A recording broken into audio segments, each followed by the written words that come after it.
ये गंगाल ग्रां किस तरह आबाद होया, कितना पुराना, इसका नाम क्यों है, इस केड़ियां बड़ियां बरादरियां आबाद हैं, अलप्याल कदू इस जान के आबाद हुए। इस ग्रां च ना सियासी मुखालफत है ना मजहबी इंतशार है। अस्सलाम वालेकुम, मैं शहजाद भट्ट और तुसीं देख रहे हो मेरा यूट्यूब चैनल चौंतरा देहात तारीखी सीरत ने वाले नाल। अज असीं यूनियन कौंसल गगड़ना ग्रां है गंगाल, साढ़े मेज़बान महफल ने जिन्हें एहतमाम किया है, सारे दोस्त इकट्ठे किए ने। मेरी लैफ्ट साइड से बैठे ने चौधरी मकसूद अली खान साहब, समाजी वर्कर ने। मेरे जनाब इन्होंने साढ़े नाल जेह्ड़े इस सारे सिलसिले च तामन करसन, मेरे राइट हैंड से बैठे ने मियाँ नसार अहमद, इन्होंने नाल बैठे ने राजा अमीरदाद, नाल जेह्ड़े बुजुर्ग बैठे पे ने जनाब चौधरी रबनवाज साहब ने। इधर साढ़े को लैफ्ट साइड से जो बुजुर्ग बैठे ने, इस वीडियो अक्सरियत बुजुर्ग ने। ये नंबरदार चौधरी अता मोहम्मद साहब हैं, इस मौजे ने नंबरदार ने। नाल इन्होंने नाल जेह्ड़े बैठे ने हाजी मौला दाद साहब, नाल राजा मजहर साहब ने, और सब तो कम उम्र जेह्ड़े मेरे छोटे भाई बैठे ने हाफिज अब्दुल मतीन साहब। ये सारे अपने ग्रां दे मुतलक दसन जी। बहुत शुक्रिया चौधरी मकसूद अली खान साहब, तुसां इस गर्मी मसरूफ शेड्यूल और हफ्ते इतवार तो इलावा असां टाइम दिता, सारे इकट्ठे होए हो। अच्छा दसो जी, ये गंगाल ग्रां किस तरह आबाद होया, कितना पुराना, इसका नाम क्यों है, इस केड़ियां बड़ियां बरादरियां आबाद हैं, अलप्याल कदू इस जान के आबाद हुए। गंगाल ग्रां तकरीबन 7 तो 8 साल 800 साल 800 साल पुराना। इस त्रै तकरीबन मैन बरादरियां त्रै आबाद हैं जी। पहले काजी बरादरी, फिर राजा बरादरी, यानी अराई बरादरी, अराई बरादरी, उस तो बाद अलप्याल। ठीक है। तो इस ग्रां का नाम तो कोई पता को नहीं भी किस वजह से गंगाल ना क्यों और कितना इस आबाद किस कीता, दो चीज़ां दा इल्म किसी को कोई पता नहीं क्या किस कीता। ठीक हो गया। और इस विच जिस टाइम तुसी अलप्याल आए हो, कित्थों आए हो, उस तो पहले ही आबाद है कि नहीं? असी राय टोले दी ढोलियाल वाले राय ढोला खान की औलाद इत्थे आए। असी जिस टाइम आए असां कोई पता नहीं, उस तो पहले आबाद है ग्रां। ठीक, उस तो पहले ना आबाद है। दाद आए साडे ते अच्छा साड़ी इत्थे जेह्ड़ी बहस होया ना जी, काजी फैमिली और अराई राजपूत भी बैठे ने, और इन्होंने जंजूए राजपूत इन्होंने बकौल, और असां जेह्ड़ी कोई थोड़ी जी आपस में बहसा कीता। साडा ये यकीन क्यास है कि जिस टाइम अलप्याल इत्थे आए, पहले इस तो ये दो कौमां इत्थे आबाद हुई, चंद और गैर काश्तकार कौमां भी आबाद हुई। बड़ियां बरादरियां जड़ियां जी, उन्हां च अराई सब तो बड़ी बरादरी है, दूसरे नंबर पर काजी फैमिली है, तीसरे नंबर पर अलप्याल और चौथे ते बट है, और बाकी कुछ लोग कुछ कार गैर काश्तकार हैं। यही है जी। ठीक हो गया। अच्छा इसना मल्ले वकू सदर GPU तो कितना है, और चक्री इंटरचेंज तो कितना है? चक्री इंटरचेंज तकरीबन 9 किलोमीटर सी, और सदर GPU तो 48 किलोमीटर। 48 किलोमीटर। इस जड़ा कैडेट कॉलेज है चक्री रोड तो उसने सामने सरोबा मोड़ है जी, सरोबे तो अंदर आके सरोबा ग्रां क्रॉस करके तो पहला ग्रां है आना गंगाल, पहले गंग फिर गंगाल। ठीक हो गया जी। ये दो ग्रां तकरीबन जुड़े। और ये मतलब दूसरे गंग नहीं बनसी वीडियो पता चलसी, मुमकिन है कोई आपे इन्होंने कोई ना कोई सरोकार हो सी जी, गंग और गंगाल ना भी इसी तरह निकला जी। बिल्कुल। तालीमी और सेहत की सहूलतां जड़ियां इस ग्रां तलीम के लिहाज नाल साडा ग्रां प्राइमरी स्कूल है, मॉडल प्राइमरी स्कूल, जिथे बच्चियां इकट्ठे तलीम हासिल कर रहे हैं। तलीमी सहूलियात भी जिहड़ियां साडियां बहुत घट होन, सेहत की सहूलत साडे ग्रां बिल्कुल कोई नहीं है, और असी इस बहुत ज्यादा मुश्किलात दा सामना साडे ग्रां है सेहत के मामले च। जिस वोटां हासिल ना जी, थोड़ा जी फिर तुसी उस टाइम अपना करो ना। काजी साहब ये पकड़ो जी, तुसी असां दसो इस ग्रां ना जरिया आमदन लोकां ने की है, शरह तालीम की है, और इस तो बाद इस ग्रां ना मौजे ना रकबा कितना है? सर सब तो पहले इस मौजे का रकबा जड़ा है तकरीबन 9000 कनाल के लगभग है, और इस जरिया आमदन लोकां जरिया आमदन ज़्यादातर काश्तकार हों लोग। ठीक है। ते उस तो अलावा मुलाजमत पेशा लोग हों। अच्छा ये 9000 कनाल जड़ा तकरीबन सारा आबाद है? तकरीबन सारा। ये चौंतरे ना पहला ग्रां है जी, जिस तकरीबन 99% तो ज़्यादा रकबा ज़ेर काश्त है, चाहे वो बरानी है चाहे वो जी बिल्कुल पानी ना बंदोबस्त। ठीक है। अच्छा इस आबादी कराने साहब से कितने कारण और अफराद ने साहब कितने अफराद? तकरीबन 230 कार के लगभग कराना पूरा ग्रां है, और इसकी तकरीबन आबादी जी है 2700 2800 3000 दे राउंड अबाउट है।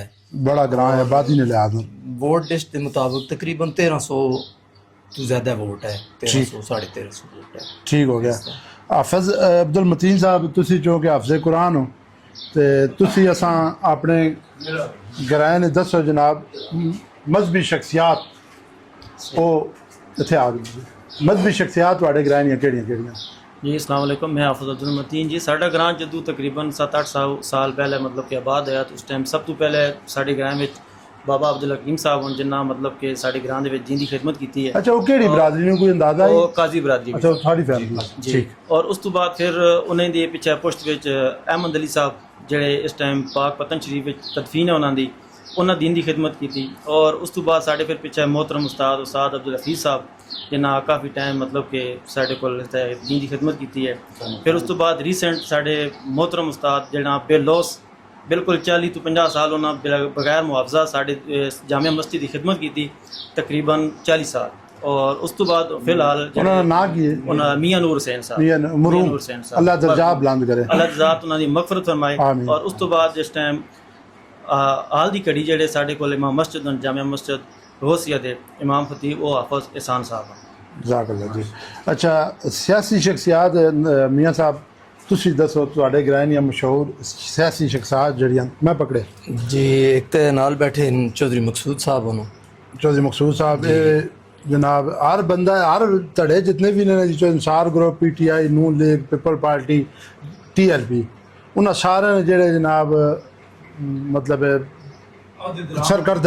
सरकर्दा उन्होंने नाम ऐलान सरकर्दा चौधरी मकसूद साहब होन, चौधरी अता मोहम्मद साहब होन, नंबरदार साहब जी, राजा मिर्दाद साहब होन जी जी, मियाँ सुलमान साहब जी, ते हाफिज़ एहसान साहब होन जी ठीक। ये मेन जेड़े सियासी शख्सियात शामिल होंदे न जेड़े मौजूदा इस वक्त सिस्टम चल रहा उस विच ठीक हो गया। और समाजी शख्सियत कोई तुसी दो चार नाम जी इन्हें चाहे हाजी मुलदाद साहब होन जी, समाजी शख्सियत अब्दुल रशीद साहब होनो, ये सारे बच्चे जेड़े के मतलब समाजी वर्कर हैं। को काम हुआ है, को फौत हो जुला है, कोई शादी वादी हो जुला है, उस विच काफ़ी सारे हाफिज़ मतीन साहब होन जी, ये पेश होंदे ने कम्मां च। और दो त्रै नाम लो तुसी। तोकीर साहब, शाहजेब है, ठीक है, आकिब भट्ट साहब है जी, ठीक हो गया। अच्छा हाफिज़ साहब अपना असां सिलसिला शुरू किया जरा तुसा पहले वीडियो तकियां जी जी इससे मतलब कुछ अल्फाज जी जी बिल्कुल। तकरीबन मैं तो पहला तो नहीं पता है लेकिन तकरीबन 1 महीने तो जड़ा ना मतलब कि मैं थोड़े चैनल सब्सक्राइब किए और मैं ये चीज़ तक रहा जी जी, तो मैं तो तुसा मतलब कि काफ़ी अप्रीशिएट करसा भी तकरीबन जेड़ा तुस इकदाम करते पे हो आने वाली जितनी भी यंग जनरेशन है वो अपनी आल औलाद तो मतलब कि पिछे बैकफुट जितने भी दादे परदादे जितनी भी नस्ल है उस तो अवेयरनेस हासिल हो सी। अच्छा एक और फ़ायदा भी है ना हाफिज़ साहब और बाकी जितने बुजुर्गवार बैठे हो असें सिलसिला शुरू किया ना तो हम लोग खोज लाने ने बिल्कुल अपने ग्रां ने मुतलक अपनी बरादरी ने मुतलक भाई यार असी किधरों आए हैं क्यों आए हैं ग्रां क्यों बात इसी तरह कुछ जिधर जाओ ना तो उन्हें बहसा होना है होटलों से मामा से बैठे मतलब सिलसिला एक शुरू होया इसी तरह कुछ और लोगों अवेयरनेस आई है अपने मुतलक ढूंढने बहुत ही बेहतरीन इकदाम है जी सवाड़ा अल्लाह ताला ज़ात तुसा मजीद इस बरकत देवे और मजीद लोगों अवेयरनेस पैदा करने तुसा अल्लाह ताला ज़ात तौफीक देवे। मेहरबानी शुक्रिया। अच्छा चौधरी नवाज साहब तुसी साढ़े बुजुर्ग हो असा इन्हें आने वाले जेडे बच्चे हाफिज़ मतीन साहब और बैठे इन्हें आस्ते कोई नसीहत मौज गाल करो। बिस्मिल्लाहिर्रहमानिर्रहीम। सब तो पहले तो मुसलमान वास्ते ये है भाई नमाज कायम कर नमाज जिस कायम करती तो हर नेकी का काम उधर जाने चाहती बिल्कुल नेकी का काम जिस जान आती तो कोई बंदा भी उन्होंने रुकावट कर सी वो रुकावट अबूल कर सुन जी बिल्कुल क्योंकि उन्होंने जान ईमान हो सी दिल में ईमान हो सी इसी तरह भाई घर वाले भी आखें भाई तू ही गली साफ पे करना है क्यों पे करना है गल पहने पे वो इस चीज़ को रुको नहीं लगा बिल्कुल क्यों नहीं रुको लगा वो अल्लाह की रजा वास्ते करती बेशक नमाज बुराई ने कमा रोक नहीं कोई शक बुराई काम तो रोक रही जाग आबाद रो जी। अच्छा असा गंगाल ग्रानी वीडियो बनाई जी मैं एक बार फिर शुक्रिया अदा करना चौधरी मकसूद साहब ने और तमाम शरीके महफल जितने इस ग्रानी इस वीडियो तो एक चीज़ का अंदाज़ा है मैं पहली बार अज गंगाल आया कि इस ग्रां च ना सियासी मुखालफत है ना मजहबी इंतशार है ठीक है हर बरादरी का बंदा बैठे हर सियासी धड़े का बंदा इतने मौजूद है ये बहुत घट ग्रावां च है कि हर सियासी धड़े का बंदा एक ही बैठक बैठे हर बरादरी ने खड़पैन तकरीबन मतलब असं पंजाबी खड़पैन जट समझ जी ठीक है वो सारे बैठे हैं राई बरादरी ਵੱਡੀ ਬਰਾਦਰੀ ਉਹਨਾਂ ਨੇ ਵੀ ਜਨਾਬ ਨੁਮਾਇੰਦਗੀ ਮੌਜੂਦ ਹੈ, ਕਾਜ਼ੀ ਫੈਮਿਲੀ ਵੀ ਮੌਜੂਦ ਹੈ और अलप्याल भी मौजूद है। ये बढ़िया बरादरियाँ और त्रे अगर एक ही बैठक बैठे हैं तो इस ग्रां का माहौल बहुत अच्छा है। बेशक ये जनाब साढ़े वास्ते हुक्म है कि अगर हमसाए वास्ते तुसी जितनी भी भलाई करो उतनी कम है, ठीक है।